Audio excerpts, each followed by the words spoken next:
Hello and welcome back to my channel. In today's video I will show you how to solve ABC app not working. So let's get started.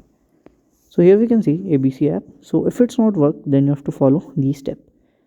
So the first step is to press and hold it here. Then you have to click on this I button. Okay.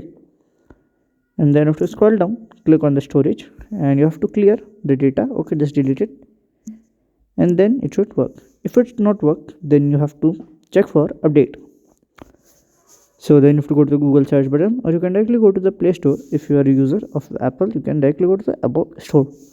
So at here you have to go, and then you have to search for ABC app. Okay, so at here we can see ABC app.